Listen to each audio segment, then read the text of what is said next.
ನಮಸ್ಕಾರ. ಬೆಂಗಳೂರಿನ JP park DK ಕಾರ್ಯಕ್ರಮದಲ್ಲಿ ಭಾರಿ ಹೈಡ್ರಾಮಾ. ಡಿಕೆ ವಿರುದ್ಧ ಮುನಿರತ್ನ ಕರಿಟೋಪಿ ಬಾರೋ ಎಂದು ಮುನಿರತ್ನಗೆ ಅವಮಾನ ಆರೋಪ. ಸ್ಥಳದಲ್ಲೇ ಧರಣಿ ಕೂತ ಶಾಸಕ ಮುನಿರತ್ನ. ಬೆಂಗಳೂರಿನ ಜೆಪಿ ಪಾರ್ಕ್ ಡಿಕೆ ಕಾರ್ಯಕ್ರಮ ಭಾರಿ ಹೈಡ್ರಾಮಕ್ಕೆ ಸಾಕ್ಷಿಯಾಗಿದೆ. ಡಿಕೆ ವಿರುದ್ಧ ಆರ್ ನಗರದ ಶಾಸಕ ಮುನಿರತ್ನ ಕೋಪ. ಕರಿಟೋಪಿ ಬಾರೋ ಎಂದು ಮುನಿರತ್ನರನ್ನ ಡಿಕೆಶಿ ಕರೆದ್ರು ಅನ್ನೋ ಆರೋಪ. ಸ್ಥಳದಲ್ಲೇ ಧರಣಿ ಕೂತ ಶಾಸಕ ಮುನಿರತ್ನ, ನನಗೆ ನ್ಯಾಯ ಕೊಡಿ, RSS ಸಮವಸ್ತ್ರ ನೋಡಿದ್ರೆ ಡಿಕೆಗೆ ಆಗೋದಿಲ್ವಾ? ನಾನು ಈಗಷ್ಟೇ RSS ಕಾರ್ಯಕ್ರಮವನ್ನು ಮುಗಿಸಿ ಜೆಪಿ ಪಾರ್ಕಿನ ಕಾರ್ಯಕ್ರಮಕ್ಕೆ ಬಂದಿದ್ದೆ. ನನ್ನ ನೋಡ್ತಿದ್ದ ಹಾಗೆ ಕರಿಟೋಪಿ MLA ಬಾರೋ ಇಲ್ಲಿ ಅಂತ ಹೇಳಿ ಕರೆದ್ರಂತೆ ಡಿಕೆಶಿ. ನನ್ನ ವಿರುದ್ಧ ದಾಳಿಗೂ ಕೂಡ ಪ್ಲಾನ್ ನಡೆದಿತ್ತು. ರಾಮನಗರದಿಂದ ಜನರನ್ನ ಕರೆಸಲಾಗಿತ್ತು ಅನ್ನೋ ಆರೋಪವೂ ಇದೆ. ವೇದಿಕೆ ಸಂವಾದ ಸಭೆ ಗದ್ದಲದ ವಾತಾವರಣಕ್ಕೆ ತಿರುಗಿತ್ತು. ಇದೇನು ಗವರ್ನಮೆಂಟ್ ಕಾರ್ಯಕ್ರಮನೋ ಅಥವಾ ಕಾಂಗ್ರೆಸ್ ಕಾರ್ಯಕ್ರಮನೋ ಒಂದು ಅರ್ಥ ಆಗ್ತಾ ಇಲ್ಲ. ಜೆಪಿ ಪಾರ್ಕ್ ಡಿಕೆ ಇವತ್ತು ಜನರ ಜೊತೆ ಒಂದು ಸಂವಾದ ಕಾರ್ಯಕ್ರಮ ಏರ್ಪಾಡು ಮಾಡಿತು. ಆ ಕಾರ್ಯಕ್ರಮ ಸರ್ಕಾರಿ ಕಾರ್ಯಕ್ರಮನೋ ಅಥವಾ ಕಾಂಗ್ರೆಸ್ ಕಾರ್ಯಕ್ರಮನೋ? ಮುನಿರತ್ನ ಆಕ್ರೋಶ. ಆ ಕಾರ್ಯಕ್ರಮಕ್ಕೆ ನಾನು ಬಂದಿದ್ದೆ. ಕಾರಣ ಯಾಕೆ ಕೇಳಿದ್ರೆ RR ನಗರದ ವ್ಯಾಪ್ತಿಗೆ ಬರುತ್ತೆ ಜೆಪಿ ಪಾರ್ಕ್.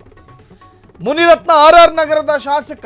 ಹಾಗಾಗಿ ನನ್ನ ವ್ಯಾಪ್ತಿಗೆ ಬರುವಂತಹ ನನ್ನ ಕ್ಷೇತ್ರದ ಕಾರ್ಯಕ್ರಮಕ್ಕೆ ನಾನು ಭಾಗಿಯಾಗೋದು, ನಾನು ಪಾಲ್ಗೊಳ್ಳೋದು, ಯಾರ ಆಹ್ವಾನವೂ ಇಲ್ಲದೆ ನಾನು ಪಾಲ್ಗೊಳ್ಳಬಹುದು. ಬಿಕಾಸ್ ಇದು ನನ್ನ ಕ್ಷೇತ್ರ. ಈ ಕಾರ್ಯಕ್ರಮಕ್ಕೆ ನಾನು ಬಂದಿದ್ದೆ.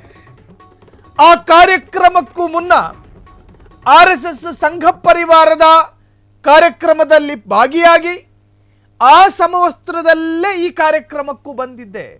ನಾನು ನೋಡ್ತಿದ್ದ ಹಾಗೆ ಡಿಕೆಗೆ ಅದೇನಾಯಿತೋ ಏನೋ, ತಲೆ ಮೇಲೆ RSSನ ಕರಿ ಟೋಪಿ ಕಂಡಿದೆ. ಕರಿಟೋಪಿ MLA ಅಂತ ಹಗುರವಾಗಿ ಕರೆದ್ರು. ಈ ಆರೋಪದ ಸಾಲುಗಳಲ್ಲೇ ನಿಲ್ಲೋದಿಲ್ಲ, ಮುಂದುವರಿಯುತ್ತೆ. ಮತ್ತೆ ನನ್ನ ಮೇಲೆ ದಾಳಿ ಮಾಡೋದಕ್ಕೆ, ನನ್ನ ಮೇಲೆ ಹಲ್ಲೆ ಮಾಡೋದಕ್ಕೆ ರಾಮನಗರದಿಂದ ಜನರನ್ನ ಕರೆಸಲಾಗಿತ್ತು. ಇದು RR ನಗರ ಕ್ಷೇತ್ರದ ಶಾಸಕರಾಗಿರುವಂತಹ ಮುನಿರತ್ನರ ಆರೋಪ. DK ಶಿವಕುಮಾರ್ ವಿರುದ್ಧ ಆರೋಪ ಮಾಡ್ತಾ ಇರೋದು ಇದು ಹೊಸ್ತಲ್ಲ.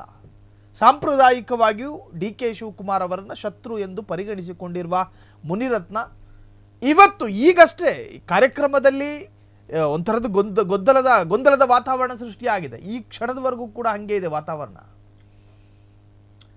ಸ್ಥಳದಲ್ಲೇ ಧರಣಿ ಕೂತ್ರು ಶಾಸಕ ಮುನಿರತ್ನ.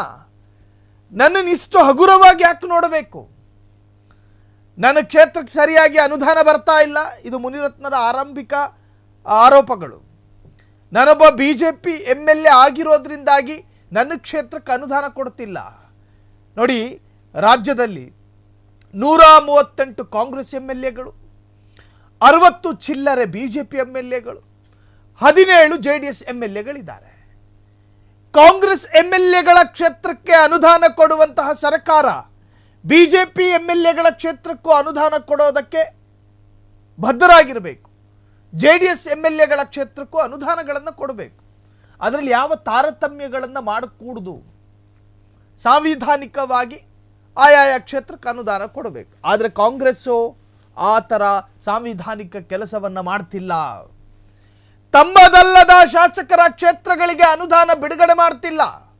ಈ ಎಲ್ಲ ಆರೋಪಗಳ ನಟ್ಟ ನಡುವೆ ಇವತ್ತು ಬೆಂಗಳೂರಿನ ಹೃದಯ ಭಾಗದ ಜೆಪಿ ಪಾರ್ಕ್ನಲ್ಲಿ ಸಂವಾದ ಕಾರ್ಯಕ್ರಮ ಇತ್ತು. ಆ ಕಾರ್ಯಕ್ರಮದಲ್ಲಿ DK ಶಿವಕುಮಾರ್ ವಾಕ್ ಮಾಡುವುದರ ಮುಖಾಂತರವಾಗಿ ಕಾಣಿಸಿಕೊಂಡ್ರು, ಜನರ ಜೊತೆ ಮಾತನಾಡ್ತಾ ಇದ್ರು. ಆ ಸಂದರ್ಭದಲ್ಲಿ ಕಾಣಿಸಿಕೊಂಡ ಮುನಿರತ್ನ, ಆ ಮುನಿರತ್ನರನ್ನ ಕರಿಟೋಪಿ MLA ಅಂತ ಹೇಳಿ ಕರೆದು ಅವಮಾನಿಸಿದ್ರು ಅನ್ನೋ ಆರೋಪ ಈಗ ಕೇಳಿಬಂದಿದೆ. ನನ್ನ ವಸ್ತ್ರ ನೋಡ್ತಿದ್ದ ಹಾಗೆ DKಶಿ ಅವರಿಗೆ ಕೋಪ ಬಂದಿದೆ. ವೇದಿಕೆಯಲ್ಲೇ ನನ್ನನ್ನು ಅವಮಾನ ಮಾಡಿದ್ದಾರೆ, ಜೊತೆಗೆ ನನ್ನ ಮೇಲೆ ಹಲ್ಲೆಗೂ ಕೂಡ ಪ್ಲಾನ್ ಮಾಡಲಾಗಿತ್ತು ಅನ್ನೋ ಗಂಭೀರ ಆರೋಪವನ್ನ ಮುನಿರತ್ನ ಮಾಡ್ತಿದ್ದಾರೆ. ಕ್ಷಣ ಕ್ಷಣದ ಸುದ್ದಿಗಳಿಗಾಗಿ ಫ್ರೀಡಂ ಟಿವಿ ಸಬ್ಸ್ಕ್ರೈಬ್ ಮಾಡಿ, ಲೈಕ್ ಮಾಡಿ ಹಾಗೂ ಫಾಲೋ ಮಾಡಿ. ಹೊಸ ಸುದ್ದಿಗಳ ನೋಟಿಫಿಕೇಶನ್ಗಾಗಿ ಬೆಲ್ ಐಕಾನ್ ಮೇಲೆ ಕ್ಲಿಕ್ ಮಾಡಿ.